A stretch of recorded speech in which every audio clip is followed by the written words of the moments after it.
ക്രിസ്തുവിൽ എത്രയും സ്നേഹം നിറഞ്ഞവരെ, ലൂക്കായുടെ സുവിശേഷം 13-ാം അധ്യായം 22 മുതൽ 30 വരെയുള്ള തിരുവചനങ്ങളിലൂടെ കടന്നു പോകുമ്പോൾ ഒരുത്തൻ വന്ന് ഈശോയോട് ചോദിക്കുന്നുണ്ട്, ഈശോയെ, രക്ഷ പ്രാപിക്കുന്നവർ ചുരുക്കമാണ്. അതിന് കൃത്യമായിട്ടുള്ളൊരു മറുപടി ഈശോ കൊടുക്കുന്നില്ല. എന്തുകൊണ്ടായിരിക്കാം ഈശോ അതിനൊരു മറുപടി കൊടുക്കാത്തത്? ആ ചോദ്യത്തിനല്ല ഈശോ മറുപടി കൊടുക്കുന്നത്, മറിച്ച് വേറെ ഏതോ ഒരു ചോദ്യത്തിന്.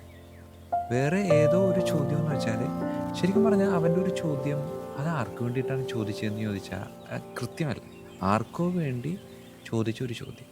ശരിക്കും ആ ചോദ്യം ചോദിക്കേണ്ടത് അങ്ങനെ ആയിരുന്നില്ല എന്ന് ഈശോ ഉത്തരത്തിലൂടെ അവനെ പറഞ്ഞ് ബോധ്യപ്പെടുത്തുക.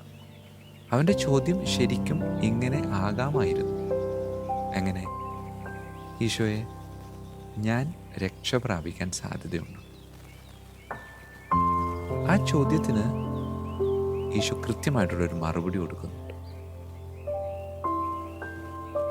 പ്രിയമുള്ളവരെ, വാതിലടച്ചു കഴിഞ്ഞപ്പോൾ, വാതിലിൽ മുട്ടി വിളിക്കുമ്പോൾ അകത്ത് നിന്ന് പറയുന്നുണ്ട്, ആരാ, എനിക്ക് നിന്നെ അറിയത്തില്ല.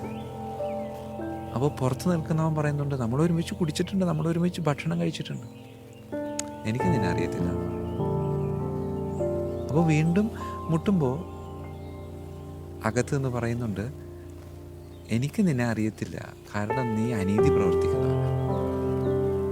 ഈ വാചകം ഒന്ന് സ്വസ്ഥമായിട്ട് വായിച്ച് ധ്യാനിച്ചു കഴിയുമ്പോൾ ഈ ചോദ്യത്തിൻ്റെ ഉത്തരം വേറൊരു ചോദ്യമായിട്ട് ഈശോയുടെ വായിൽ നിന്ന് വീഴുന്നത് നമുക്ക് മനസ്സിലാക്കാൻ പറ്റും. അപ്പോൾ ആദ്യത്തെ ചോദ്യം ഇങ്ങനെ ആയിരിക്കണം. എന്താണ്?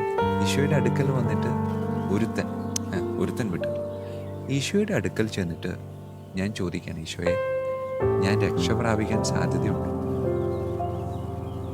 അപ്പോൾ ഈശോയുടെ മറുപടി എന്ന് വെച്ചാൽ, ഞാൻ നിന്നെ അറിയുന്നുണ്ട്, എനിക്ക് നിന്നെ അറിയാം. അതായത് സർവശക്തനായ ഈശോയ്ക്ക് എന്നെ അറിയാമോ എന്നാണ് എൻ്റെ ഈശോയുടെ ചോദ്യം. അപ്പോൾ ഉടനെ തന്നെ നമ്മളെന്താ മറുപടി പറയാം? ഈശോയ്ക്ക് എന്നെ അറിയത്തില്ല. പ്രിയമുള്ളവരെ, ഈ അറിവ് സർവശക്തനായ ദൈവത്തിൻ്റെ പശ്ചാത്തലത്തിൽ നിന്ന് മാറി ചിന്തിക്കാം.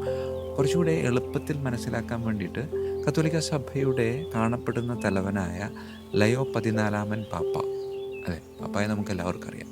പക്ഷെ പാപ്പായ്ക്ക് എന്നെ അറിയാം. പാപ്പായ്ക്ക് എന്നെ അറിയാമെങ്കിൽ ഉണ്ടാകുന്ന ആ ഒരു സന്തോഷകരമായ അവസ്ഥ നമുക്ക് പറഞ്ഞറിയിക്കാവുന്നതിലപ്പുറത്താണ്. അതുകൊണ്ട് അറിവിനെ ഈ ഒരു തരത്തിലേക്ക് നമുക്കൊന്ന് മനസ്സിലാക്കാം. എൻ്റെ ഈശോയ്ക്ക് എന്നെ അറിയാം. പ്രിയമുള്ളവരെ, എന്ത് മറുപടിയാണ് നമുക്ക് കൊടുക്കാൻ പറ്റും? ആ മറുപടി കൊടുക്കണമെങ്കിൽ വചനം ഒന്നുകൂടെ വായിച്ചാൽ മതി, അല്ലേ?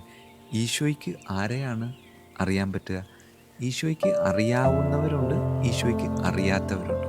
ഈശോയ്ക്ക് അറിയാത്തവരെന്ന് വെച്ചാൽ അനീതി പ്രവർത്തിക്കുന്നവരെ ഈശോയ്ക്ക് അറിയത്തില്ല. നീതി പ്രവർത്തിക്കുന്നവരെ ഈശോയ്ക്ക് അറിയാം. അപ്പോൾ ഈശോ എന്നോട് ചോദിക്കുകയാണ്, ഞാൻ ചോദിച്ച ചോദ്യമുണ്ട്. ആ ചോദ്യം ഇങ്ങനെയാണ്, ഈശോയെ, എനിക്ക് രക്ഷ പ്രാപിക്കാനുള്ള സാധ്യതയുണ്ട്. അപ്പോൾ ഈശോ എന്നോട് ചോദിക്കുക, എനിക്ക് നിന്നെ അറിയാമോ? അപ്പോൾ ഞാൻ എന്നോട് തന്നെ ഒരു ആത്മപരിശോധന നടത്തണം. എന്താണ്?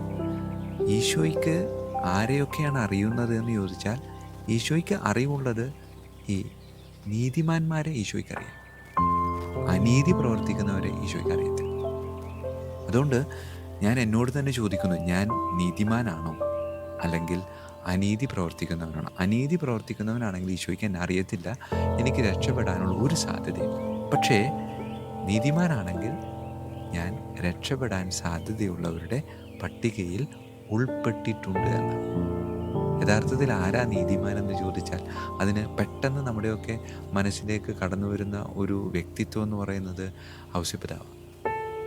ഔസേപ്പിതാവ് എങ്ങനെയാണ് നീതിമാനായിട്ട് ചിത്രീകരിക്കപ്പെടുന്നത് എന്ന് വ്യക്തിപരമായിട്ടുള്ള ഒരു ധ്യാനത്തിലൂടെ എനിക്ക് ഉൾക്കൊള്ളാൻ പറ്റിയതെന്ന് വെച്ചാൽ, പരിശുദ്ധ കന്യകാമറിയത്തെ അവൻ രഹസ്യത്തിൽ ഉപേക്ഷിക്കാൻ തീരുമാനിച്ചു. കാരണം എന്താ? അവളെ അപമാനിതയാക്കാൻ അവൻ ഇഷ്ടപ്പെട്ടില്ല.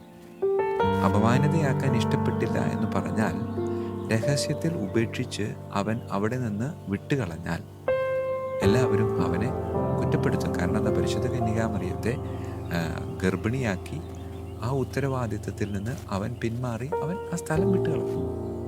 അപ്പോൾ കുറ്റം മുഴുവനും ആരുടെ ചുമലിലാകും? യോസേപ്പിതാവിൻ്റെ ചുമലിലാകും. അങ്ങനെ കന്യകാമറിയത്തെ അപമാനിതയാക്കാൻ ഇഷ്ടപ്പെടാതെ ആ അപമാനം മുഴുവൻ ഇവൻ ഏറ്റെടുത്തുകൊണ്ട് അവിടെ നിന്ന് രക്ഷപ്പെടാൻ പരിശ്രമിക്കുന്ന ആ യോസേപ്പിതാവിൻ്റെ നീതിബോധം. പ്രിയമുള്ളവരെ, നീതിമാനായിട്ട് ജീവിക്കാൻ പരിശ്രമിക്കുക. അപരൻ്റെ അപമാനം സ്വയം ഏറ്റെടുത്തില്ല എങ്കിലും അപരനെ അപമാനിക്കാതെ ജീവിക്കാനുള്ള ഒരു താല്പര്യം ഉള്ളിലുണ്ടായാൽ നമുക്ക് നീതിയുടെ തുലാസിൽ ഇങ്ങനെ ചേർന്ന് നിൽക്കുന്നവരാകാനുള്ള സാധ്യതയുണ്ടെന്നാവേ. അതുകൊണ്ട് പ്രിയമുള്ളവരെ, ദൈവത്തിൻ്റെ മുമ്പിൽ ഞാൻ ചോദിക്കണം, ഈശോയെ, എനിക്ക് രക്ഷപ്പെടാനുള്ളൊരു സാധ്യതയുണ്ടോ? അപ്പോൾ ഈശോ എന്നോട് ചോദിക്കും, എനിക്ക് നിന്നെ അറിയാമോ? അപ്പോൾ ഞാൻ എന്നോട് തന്നെ ചോദിക്കണം, ഈശോയ്ക്ക് അറിവുള്ളവർ ആരൊക്കെയാണ്? ഈശോയ്ക്ക് ആരെയൊക്കെയാണ് അറിയുന്നത്? ഈശോയ്ക്ക് അറിയാവുന്ന ഒരു ഗണമെന്ന് പറയുന്നത് അനീതി പ്രവർത്തിക്കാത്ത, നീതി പ്രവർത്തിക്കുന്ന നല്ലവരായ മക്കളെയാണ്. അങ്ങനെയെങ്കിൽ ഞാൻ അനീതി പ്രവർത്തിക്കാത്ത, നീതി പ്രവർത്തിക്കുന്ന നല്ലവനാണെങ്കിൽ ഈശോയ്ക്ക് എന്നെ അറിയാം. ഈശോയ്ക്ക് എന്നെ അറിയാമെങ്കിൽ എനിക്ക് രക്ഷപ്പെടാനുള്ള സാധ്യതയുണ്ട്. അതിനാൽ പ്രിയമുള്ളവരെ, മറ്റുള്ളവരെ അപമാനിക്കാതെ അവരെ സ്നേഹിച്ച് ഞാൻ നല്ല നീതിമാനായ വ്യക്തിയായിട്ട് ജീവിക്കാൻ പരിശ്രമിച്ചാൽ ഞാൻ രക്ഷപ്പെടാൻ സാധ്യതയുള്ളവരുടെ പട്ടികയിൽ ഉൾപ്പെടും. അങ്ങനെ രക്ഷപ്പെടാൻ സാധ്യതയുള്ളവരുടെ പട്ടികയിൽ ഉൾപ്പെട്ടിട്ടുണ്ടെങ്കിൽ നമുക്ക് സന്തോഷിക്കാം. ഒപ്പം ആ പട്ടികയിൽ എന്നും നിലനിൽക്കാൻ പരിശ്രമിക്കാം. ആ പട്ടികയിൽ ഉൾപ്പെട്ടിട്ടില്ല എങ്കിൽ അനീതിയുടെ പ്രവൃത്തികളെ ഉപേക്ഷിച്ച് നീതിയുടെ പ്രവൃത്തിയെ സ്വന്തമാക്കി നീതിമാനായിട്ട് മാറാനുള്ള ഒരു പരിശ്രമം നമുക്ക് ആരംഭിക്കാം. ദൈവം നമ്മെ സമൃദ്ധമായിട്ട് അനുഗ്രഹിക്കട്ടെ. ഈശോ മിശിഹായ്ക്കും സ്തുതിയായിരിക്കട്ടെ.